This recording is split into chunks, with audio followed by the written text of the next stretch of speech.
नमस्कार। एक नई कहानी पे आप सबका स्वागत है। आज हम सुनने वाले हैं रहस्यमयी पहाड़ी का खजाना। इसलिए वीडियो को पूरा देखें और हमारे चैनल पे पहली बार आ रहे हैं तो चैनल को सब्सक्राइब एंड वीडियो को लाइक जरूर करें।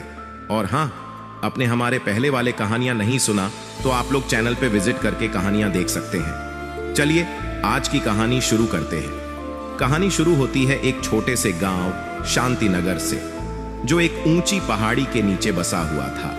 यह पहाड़ी गांव के लोगों के लिए रहस्य और रोमांच का केंद्र थी।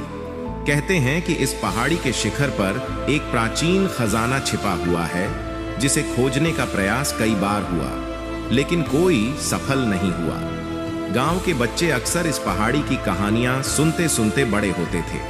उन्हीं बच्चों में से एक था अजय, जो हमेशा से इस खजाने को खोजने का सपना देखता था।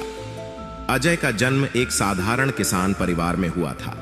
उसके पिता हर दिन खेतों में मेहनत करते थे, लेकिन अजय का मन हमेशा पहाड़ी के रहस्यों में उलझा रहता था।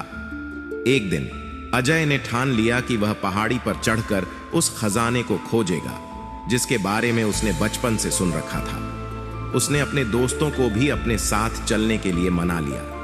अजय और उसके दोस्त रोहित, सीमा और रवि सभी मिलकर एक दिन पहाड़ी पर चढ़ने का फैसला करते हैं। उन्होंने अपने अपने घर से कुछ खाने पीने की चीजें और पानी की बोतलें ली और निकल पड़े अपने साहसिक सफर पर। पहाड़ी की चढ़ाई आसान नहीं थी। रास्ते में कई चुनौतियां और बाधाएं आईं, लेकिन चारों दोस्तों ने हिम्मत नहीं हारी। कुछ दूर चलने के बाद उन्हें एक पुराना और टूटा फूटा मंदिर मिला। मंदिर के अंदर एक प्राचीन मूर्ति थी, जिसके नीचे एक शिला पर कुछ लिखा हुआ था। अजय ने ध्यान से देखा तो पाया कि यह एक पहेली थी। पहेली इस प्रकार थी: जहां सूरज की पहली किरण पड़ती है, वहीं छिपा है खजाना। अजय और उसके दोस्तों ने सोचने लगे कि सूरज की पहली किरण कहां पड़ती है। उन्होंने अनुमान लगाया कि यह पहाड़ी का सबसे ऊंचा शिखर हो सकता है। वे सभी उस दिशा में आगे बढ़ते हैं। कुछ घंटों की कठिन चढ़ाई के बाद वे पहाड़ी के शिखर पर पहुंचे। वहां उन्हें एक छोटा सा गुफा दिखा। गुफा के मुहाने पर एक पुरानी धातु की दरवाजे लगी थी, जिस पर प्राचीन चिन्ह बने हुए थे।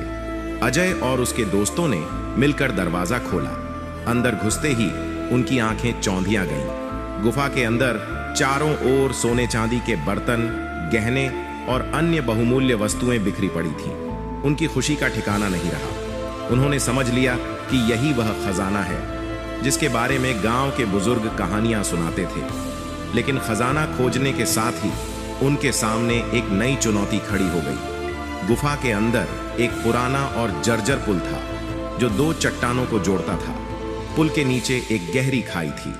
अजय और उसके दोस्तों को खजाने तक पहुंचने के लिए इस पुल को पार करना था। उन्होंने एक दूसरे का हाथ थामकर धीरे धीरे पुल पार करना शुरू किया। एक एक करके सभी ने सुरक्षित पुल पार कर लिया। खजाने के पास पहुंचकर उन्होंने देखा कि वहां एक पुराना दस्तावेज भी रखा हुआ था। दस्तावेज में लिखा था कि यह खजाना उस राजा का है जिसने अपने राज्य की रक्षा के लिए अपने जीवन का बलिदान दिया था। दस्तावेज में यह भी लिखा था कि इस खजाने का उपयोग केवल परोपकार और लोगों की भलाई के लिए किया जाना चाहिए।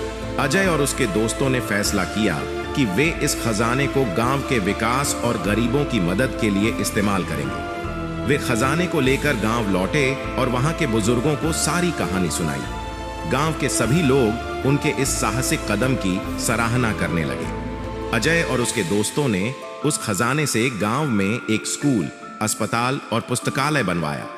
उनके इस कार्य से गांव का पूरा वातावरण बदल गया। शिक्षा और स्वास्थ्य सुविधाओं के कारण गांव के लोग खुशहाल जीवन जीने लगे। इस तरह अजय और उसके दोस्तों ने न केवल खजाना खोजा, बल्कि गांव की तरक्की में भी महत्वपूर्ण योगदान दिया। उनकी इस यात्रा ने यह सिद्ध कर दिया कि अगर मन में सच्ची लगन और साहस हो तो किसी भी कठिनाई को पार किया जा सकता है। कहानी के अंत में गांव के लोग अजय और उसके दोस्तों की सराहना करते हैं। वे चारों गांव के नायक बन गए। उनके इस साहसिक कार्य ने गांव के बच्चों को भी प्रेरित किया। अजय और उसके दोस्तों ने अपनी मेहनत और लगन से साबित कर दिया कि अगर इरादे पक्के हों तो कोई भी मुश्किल रास्ता पार किया जा सकता है। उनकी इस यात्रा से गांव के लोगों में एक नया जोश और उत्साह भर गया। गांव के लोग अब अपने बच्चों को शिक्षा के महत्व के बारे में समझाने लगे और उन्हें भी बड़े सपने देखने के लिए प्रेरित करने लगे। अजय की इस यात्रा ने न केवल गांव के जीवन को बदल दिया, बल्कि उसके अपने जीवन को भी एक नई दिशा दी। अब वह गांव के बच्चों को पढ़ाने और उन्हें आगे बढ़ाने के लिए समर्पित हो गया।